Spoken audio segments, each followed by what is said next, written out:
Hey, Jeff Fisher here. We're here at Bikeman Performance in beautiful St. Croix Falls, Wisconsin. Bikeman Performance is a leader in ATV, UTV, and snowmobile performance products. They have some new products they say is gonna just blow our minds, so we wanna come and check it out.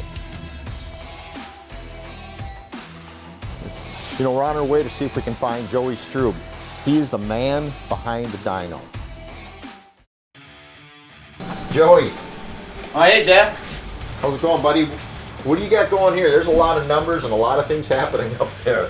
Oh man, I'm deep in it right now. We're working on the torque link part of my job, where I actually take what's going on in the engine computer and I make sense of it, and then we make it so it's end user adjustable.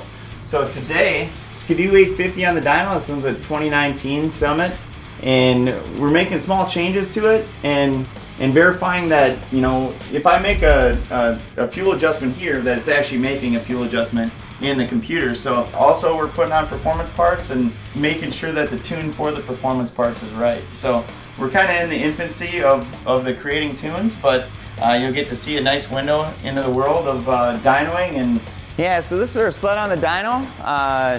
The dyno is out here, measures power out here, but everything's actually run from inside the dyno room. So you'll see this contraption here. This is what we actually use to pull the throttle. We don't have somebody sitting out here on the sled. We try to keep people away from this as much as possible. All right, well, I'll go inside. We'll get the sled started.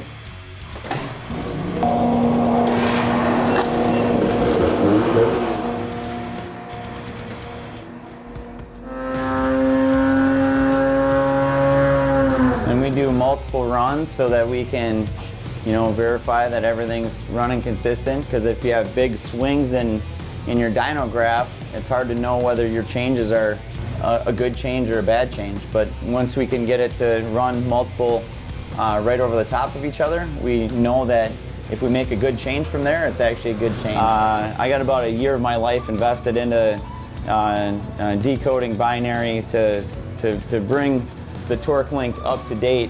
And then in each ECU, it'll take, you know, a good, you know, 200 to 400 hours to figure out all the mapping, and then we'll, you know, put our performance parts on and we try to get the mapping right. So we'll have another 200 hours on the dyno, and then in the field we'll put another about 200 hours validating all of our changes are doing what they're supposed to in the real world as well. So everything's working together the way it's supposed to, and it's going to run reliable, and every time you hit that gas, you put a smile on your face.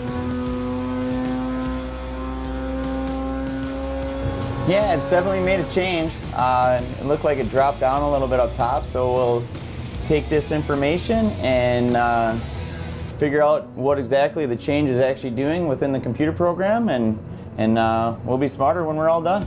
So as complex as this huge program that runs that I use to figure everything out, that part's the complex part, but we actually have for the customer is really easy to use. So I'm going to show you.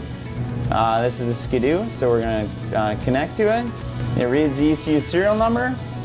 Now, since I'm in the development end of the world, I'm going to select development, but if you were a stage tune, you would actually just have a list of stage tunes available for your vehicle. And since we're doing some test stuff, we'll go send this one in here, and we'll see what this does. All right, so that's in there. We're good to go. I can fire up the sled, we'll do another run and see what the changes are. So now we got our fat ass pipe on there with our wide pipe, basically our stage 1 performance kit. We're going to show you the power difference versus our 2 control runs we just made just a second ago. That's the same ones I had on the graph for you. And so I'm just going to fire it up and we'll show you what the difference is between the runs. A little below 8,000 RPM is a sweet spot where it likes to run.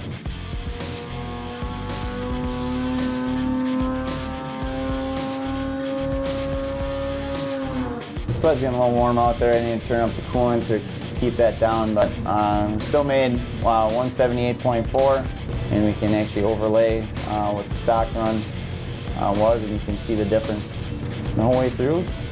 Anytime you can see daylight between the 2 graphs, it's a good thing. So that's basically our stage 1 kit.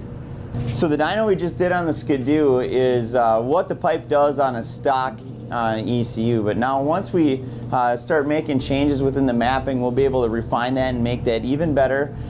So for stage 1 kit, we'll be able to have a map for that you can easily download offline.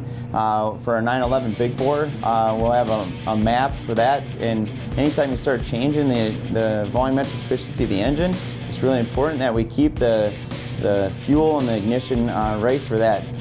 Check out all that stuff at bikemanperformance.com. Also, I have a behind-the-scenes YouTube channel. Just search Joey Strube and you'll find that there. We also do a lot of product releases on our Bikeman Performance YouTube channel. So make sure you check out all that and look for Torque Link and all our other cool products coming to you soon.